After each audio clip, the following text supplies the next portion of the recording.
Приблизилась, начались задержания. К месту пригнали несколько автозаков. На видео слышно, как после задержания полицейские пытаются успокоить таджикистанцев. В то же время в соцсетях таджикистанцы начали массово публиковать свои видеообращения к руководству своей страны. Единственное их требование – освободить правозащитника Иззата Омона. Братья, мы собрались здесь за свободу Иззата Омона. Покажи полицейских. Они перекрыли улицу к посольству. Тех, кто смог пройти, задерживают. Нас тут много, но не позволяют провести акцию.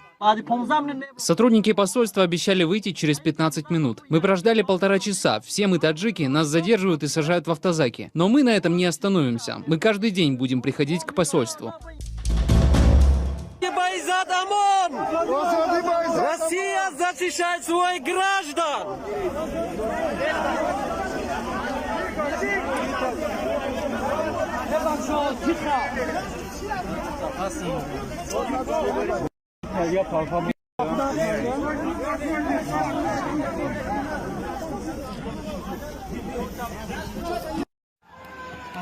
Спокойно. Да что делать? Спокойно, здесь находимся.